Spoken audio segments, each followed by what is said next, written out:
With so many options, why choose Arizona State University? For me, the only online option was ASU because of the quality. Their faculty was really involved with their students and care about your personal journey. The dedication to my personal development from my professors, that's been extremely valuable to me. Earn your degree from the nation's most innovative university. Online. That's a degree better. Explore more than 300 undergraduate, graduate, and certificate programs at asuonline.asu.edu. Having a life scholarship and being able to afford to go to college made me feel inspired to go. When I got a life scholarship, it was such a relief. I knew that I wanted to have an impact. Having a life scholarship through the SC Education Lottery was huge. It gave me the opportunity to make that impact right here at home. The South Carolina Education Lottery. A better you, a better us, a better South Carolina. Visit sceducationlottery.com/betteryou.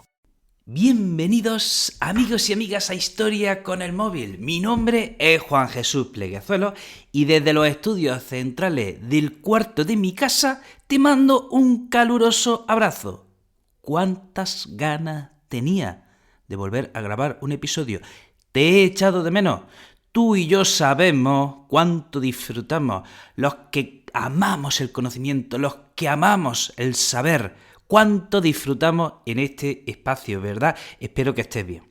No sé si estás yendo al trabajo, si estás trabajando duro, esforzándote duro en el gimnasio, si estás caminando por la playa, si estás yéndote a dormir. Espero que estés bien y me alegro un montón de verte. Antes de empezar con el programa, recordarte que tienes a tu disposición mi libro Buscando Utopía. Si te gusta este podcast, te va a gustar ese libro, porque bueno, ahí recogemos los episodios más importantes de la historia donde se demuestra que el ser humano también es capaz de construir grandes cosas en base al amor y a la bondad. Bueno, empezamos con el programa, seguimos hablando de la Biblia. Ya saben que esta serie me apasiona, me fascina, me está volviendo loco. Tengo más y más ganas de continuar esta serie. Y mira que voy por el inicio porque estoy aprendiendo una barbaridad. Vamos a hablar del libro del Éxodo de los capítulos 1 al 12. Y tengo que decirles lo siguiente. Lo primero que me ha llamado la atención es que, miren, el Génesis es un libro bastante más entretenido de leer que el Éxodo. A pesar de que en el Génesis de repente hay unos capítulos donde te meten unas genealogías kilométricas imposibles de seguir, el Génesis es un libro mucho más entretenido, sobre todo la parte de José. En cambio, el Éxodo es un libro más pesado. Pero vamos a la pregunta fundamental, que estamos en un podcast de historia. Hagamos la pregunta: ¿qué tiene de historia este relato del Éxodo? ¿Qué tiene de historia ese relato donde el pueblo de Israel es esclavizado en Egipto, donde Dios manda las 10 plagas al faraón, a Egipto, y el pueblo de Israel sale echando por patas? ¿Qué tiene de historia? Pues miren, la respuesta es la siguiente. Esto tiene de historia todo y nada. Repito, este relato tiene de historia absolutamente todo y absolutamente nada. ¿Cómo? Déjenme que me explique. Vamos a ver. Estamos en un podcast de historia y aquí prima la razón, así que todos esos elementos mágicos que aparecen en este relato los vamos a eliminar. ¿Pasaron esos elementos mágicos? La respuesta rápida y tajante es no. No, luego explicaremos alguna cosilla más. Pero así, la respuesta que tenemos que dar: ¿existieron esos elementos mágicos de si se abrieron la agua o el río se transformó en sangre? La respuesta es no. Ahora bien, quitemos todos esos elementos mágicos de este relato. ¿Y qué nos queda? Pues nos queda la historia de un pueblo semita que emigra a Israel, que es explotado y que sale de Egipto y vuelve a su tierra de origen. Pregunto, ¿esto es verosímil, esto que acabo de contar? ¿Es posible un pueblo que emigra a Egipto, es explotado y sale de Egipto? ¿Es posible esta historia? Pues perfectamente sí. O sea, la historia de la humanidad se ha movido toda su vida en emigraciones, en el nomadismo. Esto lo hemos explicado en este podcast un montón de veces. O sea, no hay nada de extraordinario en eso. No hay nada de extraordinario ni nada de raro. ¿Qué sucede? Pues también lo hemos explicado en este podcast en otros episodios. Sobre todo, siempre pongo como ejemplo el de la guerra de Troya. que desde que suceden esos acontecimientos hasta que esto se pone por escrito pasan perfectamente unos 700 años. Y mientras generación a generación les va contando los relatos de la salida del pueblo de Israel de Egipto, ¿qué pasa? Como este relato se va contando boca a oreja, de generación en generación, se va agrandando, engrandeciendo, se van añadiendo elementos fantásticos, y cuando se pone por escrito aparece este relato pues fantástico, donde los mares se abren y el río se convierte en sangre y mueren todos los primogénitos del pueblo, etcétera, etcétera, etcétera. Por eso decía, ¿qué tiene esto de historia? Pues tiene todo y no tiene nada. O sea, los elementos mágicos fuera, los quitamos todos. Pero a partir de ahí, en la base, vamos, es perfectamente creíble y verosímil la historia de un pueblo que emigra a Egipto, es explotado y sale de Egipto. Pero es que hay ciertos elementos historicistas en este texto que corroboran la idea de que algo tuvo que pasar, de que esa emigración de ese pueblo semita a Egipto, su explotación y su salida, algo tuvo que existir en esa historia. Porque miren, de lo que llevamos en la Biblia hasta ahora, ¿qué se nos dice de Egipto? Pensamos en los capítulos finales del libro del Génesis, de cómo José y sus hermanos, cómo los hermanos de José van a Egipto a buscar comida, ¿vale? Pensamos en estos primeros capítulos del Éxodo. ¿Qué se nos dice de Egipto? Que era un país rico. ¿Y qué pasa hoy día con los países ricos? ¿Qué pasaba en el 1300 a.C. con los países ricos? Que atraen inmigrantes de otras zonas. Inmigrantes de otros sitios más pobres van al país más rico a buscar una vida mejor. O sea, hasta aquí nada nuevo, ¿de acuerdo? Y miren, cojan con cualquier libro de primero de la ESO, ¿y qué se nos dice de Egipto en la antigüedad? Pues que era un país muy rico, y sus testimonios hasta ahora nos han llegado. Y podemos suponer, no tenemos que ser ningún genio para suponer que si Egipto era un país rico, atraería emigración de otras zonas. Y no sería raro pensar que tribus semitas fuesen a Egipto a buscar trabajo y una vida mejor. Además, esto lo conté en el episodio pasado, cuando José va a Egipto, hay capítulos en el Génesis donde se habla del funcionamiento de la economía y la política egipcia demasiado minuciosos, demasiado detallistas, o sea, demasiado bien explicados, coinciden perfectamente con lo que podemos encontrar hoy día en cualquier libro de historia de Egipto. En otras palabras, quien relata esta historia o bien conocía Egipto o bien conocía a gente que sí había estado en Egipto. Se están dando detalles demasiado precisos y reales de Egipto para pensar que no estuvieron allí. Luego podemos concluir que sí, que alguien estuvo allí, que hubo semitas, que hubo gente del pueblo de Israel que sí estuvo en Egipto. Luego, otro debate será cuánto fue su explotación, si es que estuvieron explotados. Eso sería otro debate, pero podemos concluir que sí, que tuvo que haber gente de Israel que estuvo en Egipto, porque si no, no se pueden dar esos detalles tan precisos. Pero es que hay otro detalle más preciso todavía. En el capítulo 1 del libro del Éxodo se habla de cómo el pueblo de Israel está participando en la construcción de dos ciudades, Pitón y Rameses. Y si han escuchado, y espero que lo hayan escuchado, mi episodio dedicado a Ramsés II, ahí contamos cómo Ramsés II está construyendo una nueva capital en el delta del Nilo que se llama Pi-Ramsés. Luego aquí cuadran perfectamente los datos. Repito, esta historia, Ramsés II construye una nueva capital en el delta llamado Pi-Ramsés, y aquí en el capítulo 1 del Éxodo se nos dice que los israelitas trabajan en la construcción de estas dos ciudades, Pitón y Rameses. Luego, oye, si varias fuentes nos indican eso, pues, algo tuvo que existir, seguramente pasó, seguramente hubo israelitas participando en la construcción de estas ciudades. Luego es verdad que siempre vienen historiadores y dicen, no, pero es que a lo mejor no se refiere al Ramsés que construyó Ramsés II, sino a uno que fue posterior, porque esa ciudad pervivió unos siglos más y no sé qué y no sé cuánto. A ver, yo hay una cosa que no entiendo en historia. O sea, si hay una hipótesis que es muy probable y que todo indica que eso pasó, querer darle la vuelta porque hay un 1% de pruebas que puede indicar lo contrario, lo veo un poco rebuscado. Rebuscado. Es verdad que certeza 100% no tenemos, y eso es lo maravilloso de la historia. Esto es una ciencia social, no es una ciencia exacta. Entonces, si el pueblo de Israel participó en la construcción de esta ciudad de Ramsés II, podemos decir que estos hechos ocurren a mediados del siglo XIII, en torno a 1250 a.C. podemos ubicar esa salida del pueblo de Israel de Egipto en torno a 1250 a.C. Y hay otro detalle más que puede corroborar esta idea. Esto no está en la Biblia, y es que resulta que hay una estela de un faraón que se llama Merneptah. En el 1210 a.C., en esa estela, por primera vez las fuentes egipcias hablan de Israel y habla de cómo el faraón derrota al pueblo de Israel.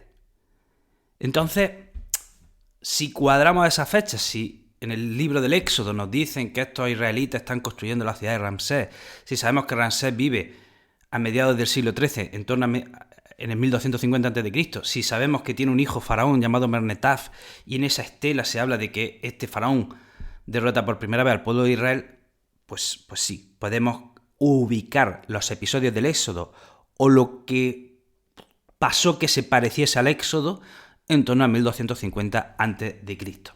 Y ahora vamos a hablar de las plagas, de los capítulos del 1 al 12, que son los que vamos a comentar. Vamos a ver. En el primer capítulo del Éxodo se nos habla de cómo el pueblo de Israel está explotado y cómo el faraón teme al pueblo de Israel porque se está reproduciendo en gran cantidad. Y atentos, el faraón ordena matar a todos los varones nacidos del pueblo de Israel.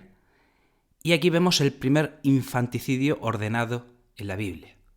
Van a aparecer más infanticidios. Cuando alguien ordena la matanza de bebés, así, en masa, venga. En este caso, se ordena acabar con todos los varones. En el versículo 16 del capítulo 1 dice así, dice: cuando asistáis al parto a las hebreas, observar el sexo. Si es niño, lo matáis. Si es niña, que viva. ¿De acuerdo? Así, esa fue la orden del faraón. Bueno, pues consigue salvarse Moisés, que es arrojado al río. En el capítulo 2 nos cuentan cómo la hija del faraón lo encuentra, lo cría. Moisés se hace grande y observa en un momento determinado cómo están oprimiendo a un capataz, está oprimiendo a alguien, a un hebreo, y Moisés lo defiende y mata al capataz y tiene que huir, se va afuera, se va lejos y, atentos, fijaros, curioso, cerca de un pozo conoce a su esposa Séfora, a la que será su esposa. Y aquí esto es una cosa que ya he relatado en otro episodio y que me parece interesantísimo, y lo hablo con mis alumnos mucho, ¿no? ¿Cómo se conoce hoy día las parejas? ¿Cómo se hacen hoy día las parejas? Pues casi todo por internet, así nos va, ¿verdad? Pero ya vemos hasta la tercera vez en lo que llevamos de la Biblia que vemos que las parejas se están conociendo en torno a un pozo donde van a recoger el agua. En este caso Moisés conoce a su esposa Séfora en un pozo, pero es que esto ya lo hemos visto. Isaac, el siervo de Isaac, le encuentra una esposa, que es Rebeca, también yendo a recoger agua. Pero es que Jacob conoce a Raquel también en una fuente de agua. Tiene todo su sentido, ¿no? Todos los días la gente tendría que ir a la fuente con un cántaro a recoger agua para el día. Pues ahí podían encontrarse los jóvenes, gustarse, entablar conversación, ¿no? Y esto me parece muy interesante, ¿no? Entonces ya vamos a saltarnos, creo que conocen ya la historia de sobra, ¿vale? Nos vamos a ir ya al capítulo 7, que es cuando empiezan las plagas. Las plagas. Dios manda 10 plagas a Egipto para que el faraón permita la salida del pueblo de Israel. Vamos a analizar las 9 primeras plagas. La primera plaga es cuando el río se convierte en sangre, la segunda es la lluvia de ranas, el tercero es una plaga de mosquitos, la cuarta una plaga de tábano, la quinta es cuando mueren las primeras crías de ganado, la sexta es cuando a la gente le salen sarpullidos, la séptima es una lluvia de granizo, la octava una plaga de langosta y la 9 las tinieblas. Egipto se cubre de tinieblas. ¿Qué son estas 9 plagas? Son 9 desastres naturales. 9 desastres naturales. La del río que se convierte en sangre tiene una explicación. Podría ser que los sedimentos en las crecidas de Egipto hacen que el agua tenga ese color rojizo, ¿vale?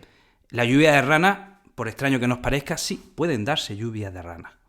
Sí, pasa. La lluvia de ranas no es un fenómeno mágico, es un fenómeno científico, existe. Es poco común, pero existe. Plaga de mosquitos, puede existir. Una plaga de tábanos, puede existir. Que mueran las crías de ganado, puede ser. Una epidemia, algún virus que afectase a los animales y que los mata. Esto también pasa. Los sarpullidos también puede ser una pandemia. La lluvia de granizo Bueno, habla de granizo y fuego, una tormenta eléctrica también, la plaga de langostas también es un fenómeno natural, las tinieblas a lo mejor habla de una tormenta de arena, en definitiva son 9 desastres naturales. 9 desastres naturales que aquí en el libro del Éxodo pues se unen en forma de plagas. Y podemos suponer que a lo largo del tiempo y de los siglos, probablemente en Egipto ocurrieron estos fenómenos espaciados en el tiempo, pero aquí se unen de manera seguida. Y la 10ª plaga, que es la terrible, pues tenemos otro infanticidio, en este caso ordenado por Dios. Dios ordena que va a matar a todos los primogénitos de los egipcios. He tenido que cortar el episodio porque me acaba de surgir una pregunta. Claro, en el infanticidio que hemos leído antes, el faraón distingue si es niño que muera, si es niña que viva, y me he ido a leer la literalidad de lo que aparece en el capítulo 11 y habla de primogénitos, o sea que podemos suponer que Dios está ordenando la muerte de los varones, no de las niñas. Vamos a ver otro infanticidio más, luego aparecerán más en la Biblia. ¿A qué puede hacer referencia esto? Bueno, pues esto es una cosa que también hablo yo en mis clases. La mortalidad infantil es una cosa que hasta hace 50 o 60 años era el pan de cada día. Era algo absolutamente común, normalizado y asumido en las familias. Que a los niños muriesen al poco de nacer, eso era algo, repito, la mortalidad infantil ha sido algo, todavía en los países subdesarrollados se da, pero menos, incluso, todavía menos, pero hasta hace poco la mortalidad infantil era algo absolutamente común, normalizado, asumido, se sabía que eso iba a pasar. Todas las familias, cuando digo todas, tendrían entre sus hijos algunos niños que morirían al poco de nacer, ¿vale? Entonces, a lo mejor este infanticidio hace referencia, pues eso, a épocas donde los niños mueren al poquito de nacer, pues a lo mejor está haciendo referencia a esa tragedia que se ha vivido hasta hace poco, ¿no? Y ya en el capítulo 12, esto es interesante, en el capítulo 12, pues esto está bien que lo expliquemos porque, bueno, ha marcado la historia del judaísmo, del cristianismo, ¿no? Dios indica cómo hay que celebrar la Pascua. Dios indica que cada familia debe coger un cordero o cabrito sano y sacrificarlo. Y con la sangre de ese cordero o cabrito, untar de sangre las jambas y el dintel de la puerta. Y eso será una señal para que Dios pase de largo por esas casas y se vaya solo a la familia de los egipcios para matar al primogénito. Y le dice que tendrán que ese cordero comérselo asado y con pan sin levadura. Y que esto se va a llamar la Pascua y que tendrán que celebrarla siempre, ¿vale? Y de hecho de ahí Pascua parece que significa algo así como salto, paso. Es que Dios saltaba las casas de los hebreos y se iba directamente a las de los egipcios. Y bueno, hasta aquí este fascinante episodio. Al menos a mí me fascina esta historia, me fascina y me parece interesantísima y me está volviendo loco. Quiero saber más. Bueno, sabes que estoy hiperactivo en mis redes sociales, TikTok, YouTube, Instagram, todo, que además tienen mi libro Buscando Utopía, que te va a gustar. Si te gusta este podcast, también te va a gustar ese libro. Te dejo todo yo en las notas del programa. Te mando un abrazo, espero que seas feliz y nos vemos en el próximo episodio. Having a life scholarship and being able to afford to go to college made me feel inspired to go. When I got a life scholarship, it was such a relief. I knew that I wanted to have an impact. Having a life scholarship through the SC Education Lottery was huge. It gave me the opportunity to make that impact right here at home.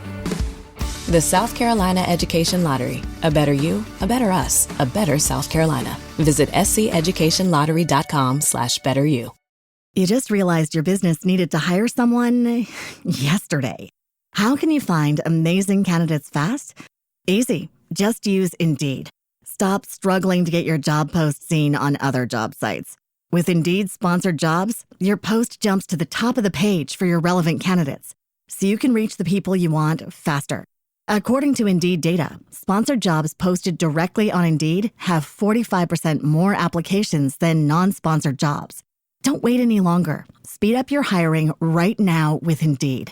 And listeners of this show will get a $75 sponsored job credit to get your jobs more visibility at Indeed.com/PODKATZ13. Just go to Indeed.com/PODKATZ13 right now and support our show by saying you heard about Indeed on this podcast. Terms and conditions apply. Hiring?